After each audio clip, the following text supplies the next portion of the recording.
Hello, the meeting's now live. Thank you.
Good evening, members, ladies and gentlemen, anyone in attendance online. Good evening, Councillor No from Canada. Can I just say, any members or officers in physical attendance with an electronic device, please mute it to avoid feedback. Any remote participants, please keep your camera and microphone off unless you wish to speak. And ideally do not use the camera facility as it can affect the quality of the IT connection. The meeting may be recorded and data... where am I? The meeting may be recorded and data collected during the recording of the meeting will be retained in accordance with the Council's data retention policy. The recording of the meeting may be added to the Council's website. Members accessing the meeting remotely should use their SBC or KCC laptop to participate virtually. If you join using a link on the website or on a mobile or tablet device, it's not always possible to identify you and you may not be recorded as in remote attendance. Can I ask members to speak loudly and clearly into their microphones and to switch their microphones off after speaking, otherwise remote participants may be unable to hear the next speaker. So welcome members, officers and members of the public to the Audit Committee meeting. The following staff are in attendance either in the chamber or remotely. The Head of Audit Partnership, Catherine Woodward, Head of Finance and Procurement, Claire Stanbury, Key Audit Partner, I can't see Matt online at the moment, but he was supposed to be here, and Democratic Services, Kelly McKenzie. There are no other officers in attendance. Our Section 151 officer sends her apologies, she's on annual leave. I take it everyone's familiar with the evacuation procedure. Just follow me. There's no one that's going to need a fireman's lift down the chute. No, good. So the next item, are there any apologies for absence, please? Thank you, Chair. Apologies from Councillor Andy Booth, Councillor Richard Palmer, and his substitute is Councillor Peter MacDonald. We did have Councillor Terry Thompson's apologies, but I see he's joined online. Thank you. Okay, thank you. Councillor Harrison. Not that obviously he's given them, I didn't hear it. Councillor Charles Gibson is in the PTWG meeting in the committee room. I guess he hasn't. Yes, he did give his apologies. That was my error. Thank you. Thank you. Why am I ringing? Oh, it's telling me that I should be at the Audit Committee meeting. Right, so we move on then. Are there taking the minutes of the meeting of where are we? The 4th of April. Minutes number 810 to 816. Can I take those as a correct record? Thank you, members. And the minutes of the meeting, the emergency meeting on the 15th of May 2024, minutes number 15 and 16 as a correct record. Agreed? Councillor Harrison, Councillor Worcester? Thank you. Right, are there any declarations of interest? No, so we move on then to agenda item number 5, the annual internal audit report and opinion 2023-24. So we're over to you, Cathy, please. Thank you, Chair. So agenda item 5, which is on page 3 of your agenda packs, is the internal audit report and annual opinion for 23-24. There are 3 strands to this report. The first is my annual audit opinion, which is a statutory requirement as part of the Accounts and Audit Regulations 2015. The second part is a summary of the work completed that supports that opinion. And the third is the statement of conformance with the public sector internal audit standards. So the most important part of this report, and this is probably the most important report that I will bring to this committee, is the annual audit opinion. In previous reports to the committee, I've outlined the progress of delivery of the audit plan and provided updates as to the likely opinion that I would be delivering, and I'm pleased to present a positive opinion to this committee. So I'm just going to read for you my opinion, which I am obliged to do so. So, utilising all of the forms of assurance that I have, I can draw a positive conclusion as to the adequacy and effectiveness of Swale Borough Council's risk management, control and governance processes. In my opinion, Swale Borough Council has adequate and effective risk management, control and governance processes in place to manage the achievement of their objectives. So this audit opinion feeds into the annual governance statement, which you will see. Is it on today's agenda? Future agenda. So that will be in the next committee meeting. The annual governance statement accompanies the statement of accounts, which are available in draft on the council's website. In sections 14 to 29 of my report, I detail the audit work that's been delivered and any other additional sources that I have drawn upon to arrive at that audit opinion. The table at section 15 details all of the audits and their assurance rating. And you'll see from that we've got some very, very positive assurance ratings, either being sound or strong. We've had no weak audits issued this year for any service. It's important that as an organisation we don't get complacent though, and that is the message that I have been delivering to the management team as well. So you'll see from this that we've delivered 12 audits. Just for context, last year we delivered 8 audits and there is also still one more underway at the moment. So again, we're moving in the right direction. The table at section 23 details progress on actions that have been made that I used also to support my opinion. You'll see from this that there is one outstanding action, and I have provided a bit of commentary relating to this. The one outstanding action relates to the implementation of a communications strategy.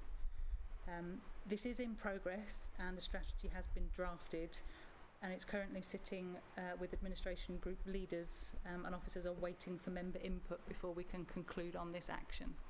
So that's why it's been raised here with you today. So just moving on through my report. Appendix C details the results of all of the audit work that have not already been presented. So this is essentially a executive summary of all of those audits that we have undertaken. Appendix D reconciles the audit work that we've undertaken back to the audit plan that was approved by this committee in March 2022. And Appendix E details information relating to Mid-Kent audit. So hopefully you've all had an opportunity to read through the report, and I'm happy to take any further questions. I've Councillor Harrison and Councillor Worcester. Thanks, Chair. It's sort of back to adequate. Two absolutely key areas, which is cyber security and IT disaster recovery, are sound, which I thought sounds like adequate, because I'd much rather that they were strong. So are we moving towards it, or is that all we're ever going to get? Thanks. So there is an ability to achieve a strong rating on those. I think with the cybersecurity, I think because of how high risk that area is, it's an area that we go into in quite a lot of detail, and we have made a few recommendations. You'll see there are 3 recommendations that have been made, and one of those is to implement and follow what's called the Cyber Essentials programme of works that is supported by the government toolkit that they're using, and our head of IT, our interim head of IT, is currently working on implementing that. It's something that we are taking very seriously, and there is a huge amount of benchmarking and work that we can do. Will it ever be strong? In my mind, I think I prefer to see it as sound or adequate, because that means that we never lose sight of it and it keeps it at the forefront of our mind, because it is such a high profile area. Thank you. Councillor Worcester. Thank you, Chair. So at P&R on Monday, there was the key indicator document that was brought to P&R. I didn't decide to bring this question up there, but I will bring it up here. When I looked at the report, which was the key indicators for interest, if that made sense, I wanted to discuss here the usefulness of having one of those key indicators about the internal audit, because obviously the external audit is done by an external company. The internal audit is done by really qualified staff here and is a great document. But I think personally, from a member's point of view, if one of the interest non-statutory key indicators was around the internal audit, I feel that that would encourage more members to understand the internal audit, take more interest in the internal audit, and actually look, because lots of the points of the internal audit are really useful to know, and very important updates on, for instance, how the council works that aren't covered in other areas, if that makes sense. And I wanted to discuss the potential of highlighting that with, I think Lisa puts that document together, but I wondered what the committee's opinion would be on having something for that document next year. Thank you. So on performance indicators, the current performance indicator that is assigned to internal audit isn't really an internal audit indicator, because it's about implementation of management actions, which is something that I replicate in this report. I have made a proposal to change the indicators this year on what we report on, which should feed through into that document. But that's more about the performance of the internal audit team, and not necessarily about I think what you're trying to get at, which is about performance of the organisation in relation to internal audit and taking on board. That's why I'm quite happy to discuss it here, because sometimes I need that clarification, because my internal discussion sometimes needs a little bit of help from officers. I think that, for instance, from an internal audit, we're not good on everything, if that makes sense. And I think as members, they should be discussing that, they should be applying that to their work, and it's kind of cross committee interest, if that makes sense. For other organisations, the internal audit is really important. And I know the external audit is something that we pay a lot of money for, but that to me is kind of irrelevant in how useful these documents are to the processes and the workings of the organisation. I find internal audits incredibly useful, and I think what I'd like to see is some way of looking at the performance indicators to make sure that we're highlighting for other members that it isn't just a document that we look at once a year. I know you guys work really hard, but it should be something, audit should be something that we're using to inform our work for the entire year, not just kind of coming back at a committee and then it's dealt with here and then kind of it's put back on the shelf and never used again. So I thought performance indicators might be the route for that, but I'm happy to accept that maybe that's not their function, if that makes sense. Yeah, I think it's an interesting comment, and I do fully appreciate what you're trying to get at. I mean, I think what I've got here in the table 15, where I'm showing the audits that we've undertaken and their assurance rating they've been given and the number of actions and things around those, that potentially contains some of that information that I think you're talking about that you want to keep monitoring. There are some areas that potentially are not as good as others. But until we've audited them and given them an assurance rating, we don't know what they are yet. So is the performance indicators the right showcase for that? It could be. That's potentially a discussion. I think let's take that discussion offline. Let's wait for Lisa to come back and to have that conversation with her.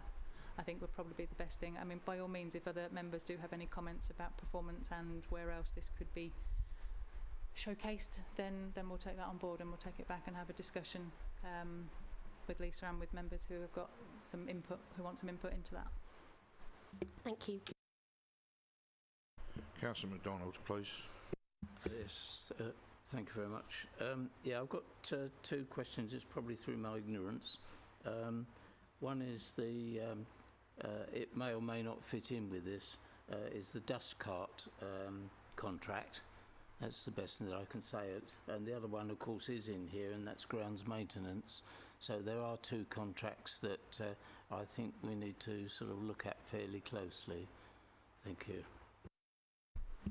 So yes, grounds maintenance was an audit we undertook last year, and you'll see from this that it did receive a strong assurance rating, and so we didn't make any recommendations on that one at all, because they've got some really good measures, performance measures and contract management in place around that one. The waste contract that you're talking about, that is one that will be on our plan for next year. Because it was implemented at the back end of March this year, it wouldn't be something that we would have indicated in its, we would have reviewed in its first year to allow the contract time to bed in, develop, because it would be, I think, while it's going through its implementation and teething issues, it wouldn't be fair to throw internal audit onto their plate as well. I think that would be a little bit, possibly a bit too much at that stage. However, I am still keeping abreast of all of the issues that are going on with that. I'm kept informed as part of Swales management team, so we are keeping an eye on that. But a formal audit will take place once it's been in place for 12 months.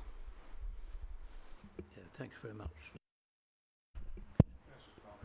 Catherine, the licence enforcement, you know, I've read, obviously it's sound, but there are a few problems there. As chair of licensing, do you think that can improve?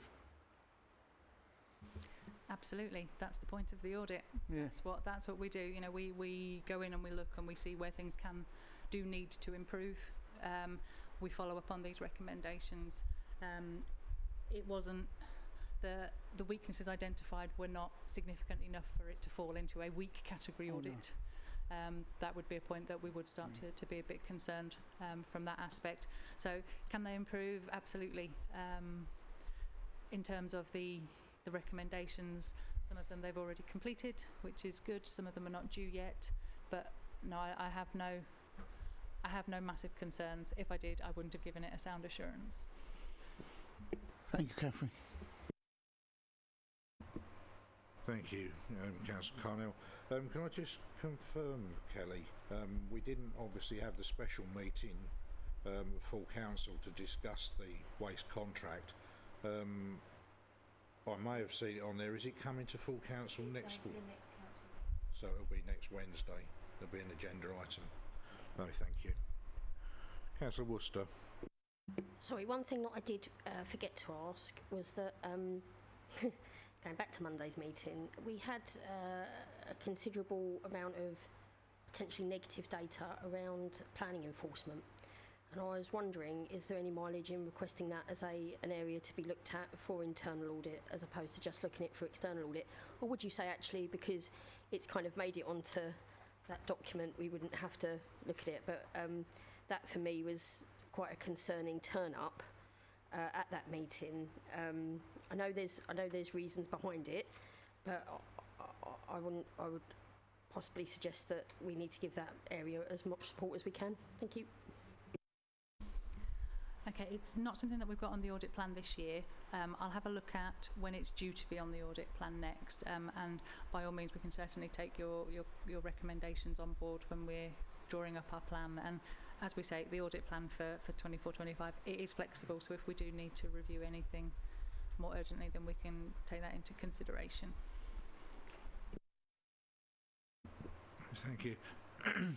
Just one comment from me. It was something you picked up on, or you mentioned in your report, Kathy. It's underneath the table on page 14 where you outlined the communication strategy.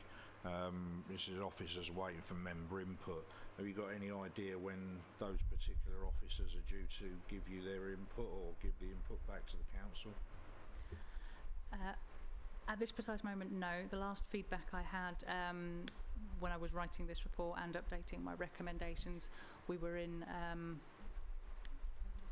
our PERDA period, our pre-election period, and I think because we've had 2 pre-election periods in quite close succession, it has sort of curtailed some of the things that we wanted to do from an officer/member relations point of view with regard to that strategy.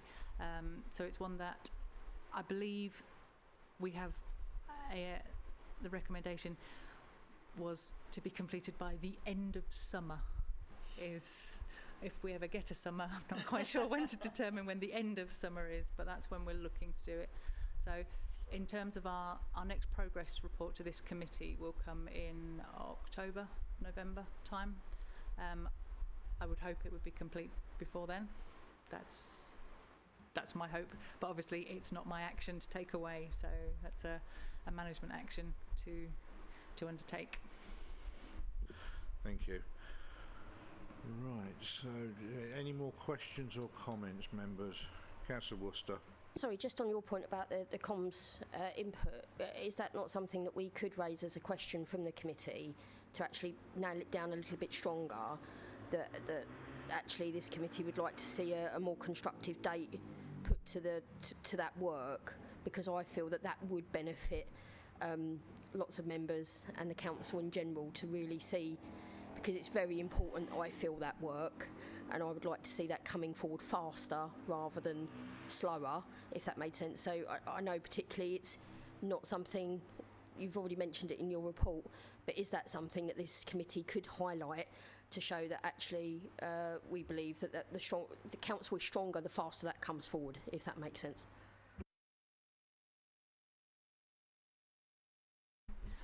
Yes, by all means, as a committee, you can make that suggestion.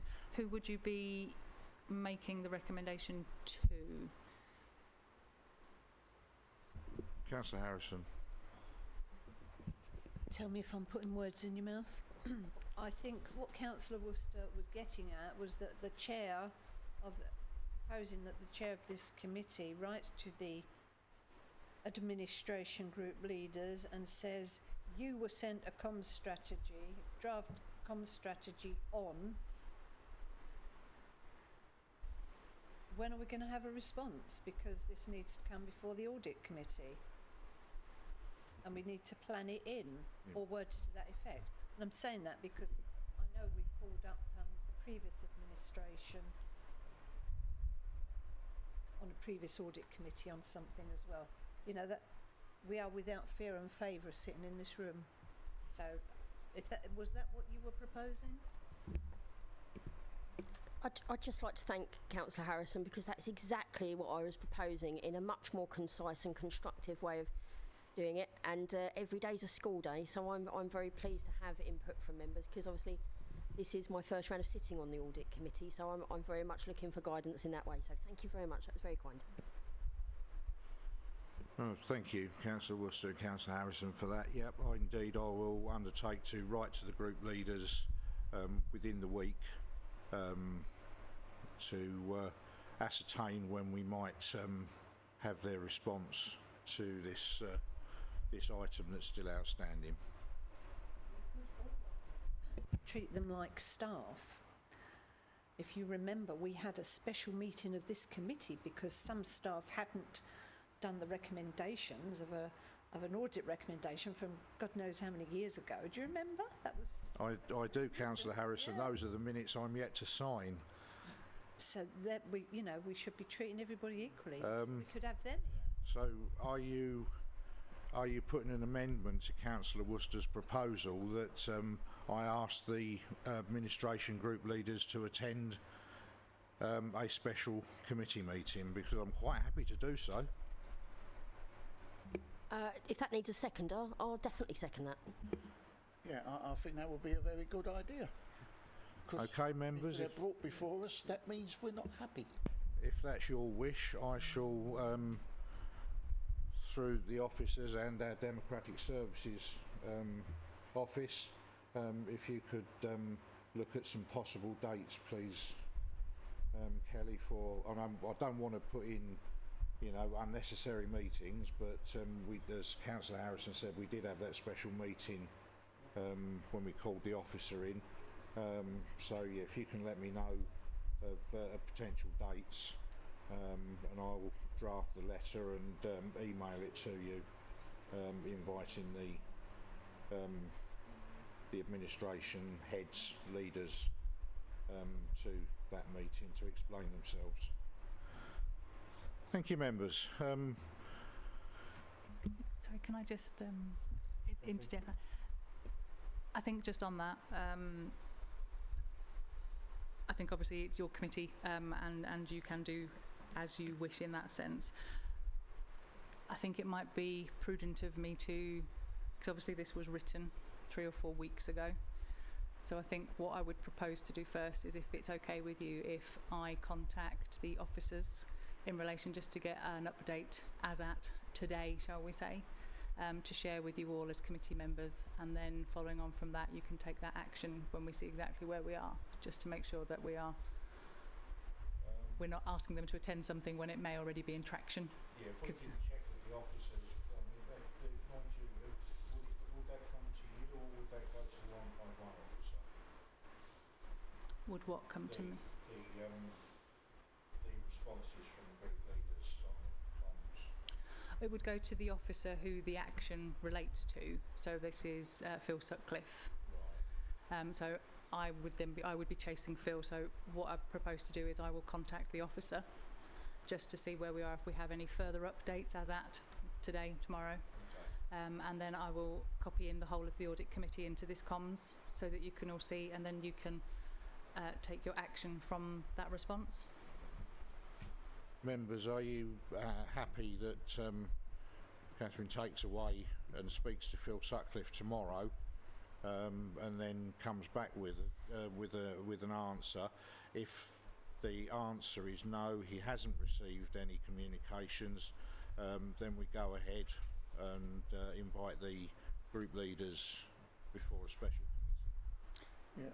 Yeah, I think we need the latest update before we go ahead with the... Yeah, that sounds more reasonable to me. Yeah, thanks, Kath. If you can check with Phil tomorrow, Yeah. and then certainly let the members Yeah. know, but certainly let myself and Kelly Yeah. know, so that we can then pencil in the date for that extraordinary meeting. Yeah, okay, we'll do. Thank you.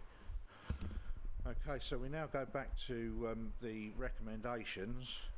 Recommendation 1, that the Audit Committee notes the Interim Head of Audit Partnership's opinion, and 2, that the Audit Committee notes the work underlying the opinion and Interim Head of Audit Partnership's assurance of its independent completion in conformance with proper standards. Do I have a proposer? Thank you, Councillor Carnell, and seconder. Councillor Worcester, thank you. All those in favour? That's unanimous. Thank you, members. So we now move on then to agenda item number 6, the annual Treasury Management Report. Claire. Thank you, Chair. This is the annual report providing you with an update on the performance of our Treasury Management function for the year.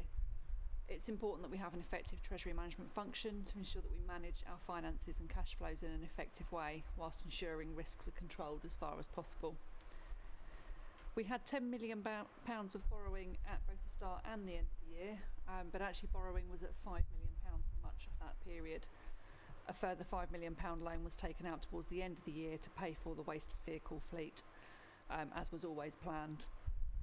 However, this reduced borrowing throughout the year helped in managing the cost of loan interest.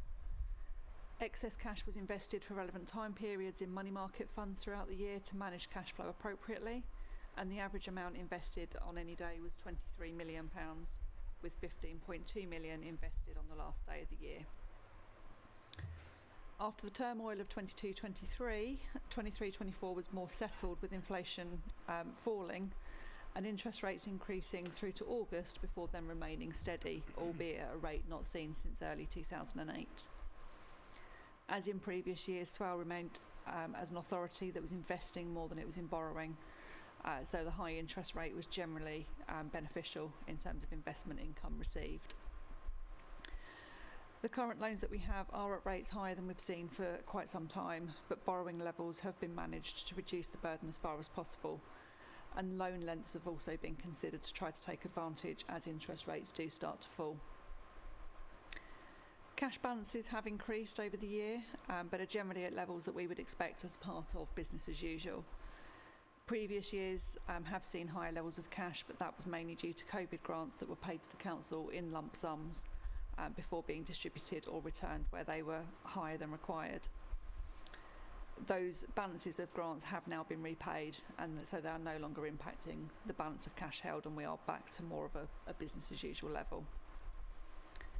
In terms of Treasury Management performance, Appendix 1 to the report shows the indicators that were agreed in February 23 and how we've performed against those, and that shows that we were well within the limits set and there were no breaches of those indicators during the year. Happy to take any questions. Thank you, Claire. Members, any questions? Councillor Worcester. Thank you, Chair.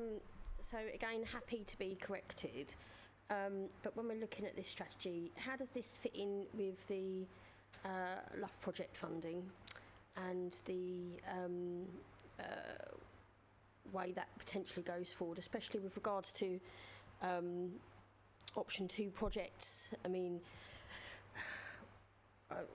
we've obviously just come down from a massive period of inflation where all local authorities have been subjected to the same period of inflation as external bodies as well as local authorities. And I'm incredibly worried, and I know probably some of my residents are, that, for instance, some of the things that the council could provide are affected by our borrowing rates and things like that. Are we taking necessary precautions? Are we finding that it's coming down? Is there any sort of narrative around that that could be supported? Maybe I've missed it in the report. I'm quite happy to accept that. Thank you. Thank you, Councillor. So in terms of LUF, that is predominantly government grant funded, so that we're not borrowing to pay for that or anything along those lines. We are literally receiving the money from government to pay for it. As you say though, inflation has impacted everything, and we do have the team within Joanne Johnson's area, that manage that project, and they're keeping a very close eye on the costs compared to actually what our plans were originally. I believe there is a budget gap on that, but that was always the case, and we are doing a piece of work around sort of the route to affordability of that, and whether that does mean taking out a little bit of external borrowing in order to deliver what we really want to deliver. I think that's something that's possibly going to be for discussion at the next finance sub-meeting. In terms of managing those costs of borrowing, as I mentioned in my introduction there, we generally have far more excess cash than we have in borrowing, and at year end, say we had £10 million worth of borrowing compared to 15 million excess cash, and most of the year we only had £5 million worth of borrowing, whereas our average investments were 23 million. So although we will be paying higher interest rates than we're receiving on investments, we are managing that cash position, and making sure that whilst rates are high, we're not tying ourselves into long-term borrowing that could potentially keep us at high interest rates once the rates start to fall. So from that, I would suggest that you were expecting rates to lower at some point. There is some parts of the market that think rates will go down in August this year. That's looking less and less likely. And following today's inflation figures, it's looking less likely still. Our advisors, our Treasury advisors, they're generally and have been suggesting for a while it could be November before we see interest rate reductions. But that is, as they kind of factored in without the loans that we've taken out, that we're trying to take them out in a way that we're not committing ourselves to long term, but also that when we have to refinance those loans, that we're doing so at a time when there shouldn't be too much volatility in the market. So for example, the US election, that's considered something that can actually affect interest rates quite negatively around that period. So we've tried to factor in refinancing at times when there should be stability.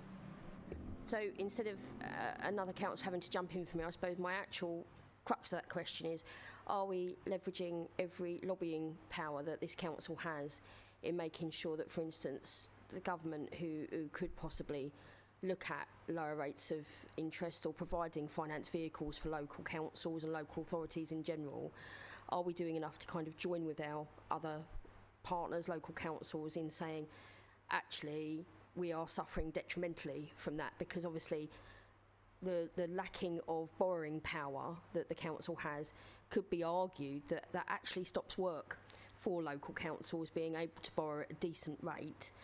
That's not just going to be Swale that's affected by that, that's going to be nationally. Have we done everything we can to, for instance, join with our other local authorities to say to government, that is the position that Swale finds itself in, that's the position that most local councils find themselves in? Have they done everything that they possibly can to A, look at financing for local councils and what they statutorily need to provide, but also looking at the mechanisms for finance to make sure that councils can access the cheap borrowing that they need to make sure that projects and statutory responsibilities are actually continued? Because we have seen quite a lot of councils go into what the public see as bankruptcy, and I think somehow these sort of things do matter, maybe not publicly, public understand it, but we know that it matters, that having that borrowing capacity matters for local councils, and it's very important. Have we looked at every lobbying thing that we can possibly do to make sure we're highlighting it as a group and in general? Thank you. I would say that actually we're not necessarily in the best position to do that lobbying, because we are at nowhere near any sort of limits in terms of what we can borrow. Our borrowing is incredibly low. In terms of the interest rates, we can borrow, and one of our loans is from what's called the Public Works Loan Board, which provides far more favourable rates than any high street bank or any commercial loan would provide. So we are taking advantage of that where we can. that's something that all councils have access to, as long as what you're borrowing for is not commercial activity, and certainly what we're borrowing for is not commercial activity. So we are able to access those rates. Those have always been available. Interest rates obviously are not something that are in the control of government. It is intentionally separate with the Bank of England, and it is a mechanism for controlling inflation. So there's little that we could do, you know, even as if councils got together collectively, I think there's little impact that we could have in terms of affecting that Bank of England interest rate. But yeah, as I say, that we do have access to those better rates through the Public Works Loan Board, and sort of areas like that. Thank you. And I think Councillor Worcester, adding to that, we've only been in government for about 10 days now, so I think it's a bit. We can obviously speak to our new MP at some point in time to see if he can lobby the Treasury. I was just going to say, Chair, actually, in my perhaps naivety, I'm always more of the habit of getting early, and actually, if there's something we need to highlight, early's better, because at least then we're not going, oh, we're going to wait for the situation to get worse. Whereas actually, we heard from the previous government that quite a lot of excuses and reasons, and sometimes they would rely on the Bank of England and say, oh, we did this despite the Bank of England, or actually the Bank of England was responsible. And strangely enough, that was whether the news was positive or negative, to be honest with you.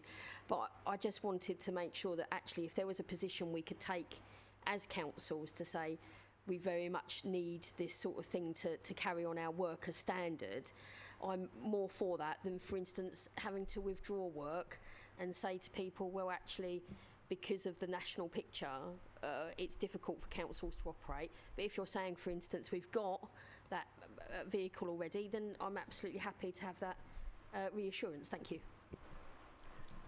Yeah, sorry, and something else that I was going to address as part of your question in terms of sort of revenue funding, which is sort of more of a concern for us. Obviously, we've had the one-year settlements for far too many years now. That is something that all councils are pushing for. It's something that was raised many times at the Public Finance Conference last week, and we do know it is something that actually the new government are looking to address. Whether they will be able to do that at the next funding settlement, or whether we'll have to wait one more year before we get a multi-year settlement, who knows. And I think it's recognised as well that the whole way of funding local government needs a reset, but that is obviously a massive task with potentially very large consequences. So we'll sit and wait for that one. You took the words right out of my mouth. on that basis, Chair, what I suppose I was looking for in that is that when it comes round to budget, sometimes we have an awful lot of interest from the public around when Swale sets his budget, quite rightly. And actually, I would love to be able to reassure residents to say, well, actually, we recognise that earlier. We know about the shortfall of funding for councils, and we are all pointing in the right direction. And for me, that's a very public way of saying to residents, we recognise that there is an issue, and we are trying very much to highlight it to the people who have that decision-making power. As local councils, we cannot control the funding that comes in via that way, but we can, for instance, pull on a conversation with our local MP, but also I think that voice is stronger together to say between local councils, especially in Kent, you know, that funding matters and does affect a lot of work, and that's what I want to have, that relationship between work that's done on the ground and a better, clearer joining up between the finances that come into councils, because that way I think we're being exceptionally transparent with residents. We know we're being transparent because obviously our paperwork is here, but for Joe Public on the street, sometimes we need a different level of communication to make sure everybody's in the know, if that makes sense. Sorry, Councillor, no, that wasn't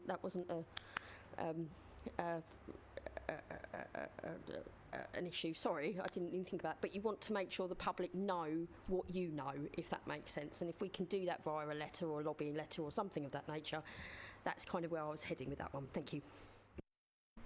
Thank you, Councillor Worcester. I mean, I think one of the things that I'm sure the leader's got in the back of his mind is when he meets with other council leaders from around Kent, that especially those areas where there are now new MPs, that those heads can get together and maybe write an open letter to the Treasury, actually, you know, sort of lobbying for a multi-year settlement, so that then we do have that assurance and that clarity. Maybe again that's something we could ask him to particularly highlight and bring forward in his leaders' speeches for full councils as well, so that if he knows that's a particular interest of the Audit Committee, that anything that he does in his work, because he does a lot of stuff, and it must be difficult to decide what to bring forward in that leader statement. If he can prioritise that, I would think that would be of interest to every single resident, if that makes sense. Whether they realise it or not, I don't know. But I wouldn't have realised it before I started, when I was elected for Swale Borough Council. So I think it would be a good point to raise with the leader to make sure he prioritises it as much as we need him to. Thank you. Thank you for that, Councillor Worcester, and I will undertake to speak to the leader at the earliest opportunity, so that he is aware of the committee's feelings. Thank you. Okay, anything else from any members? Councillors, kind.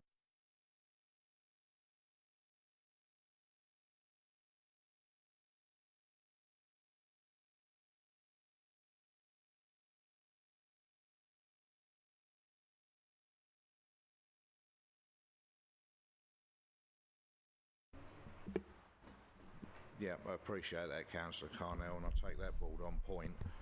But as I say, I will raise the issue with the leader, so he is aware of it and he can speak to the other Kent leaders as and when he next meets them. So we move on now to recommendation to note the Treasury Management Outrun Report for 2023-24. Do I have a proposer? Councillor Harrison, thank you. And a seconder? Councillor MacDonald, thank you. All those in favour?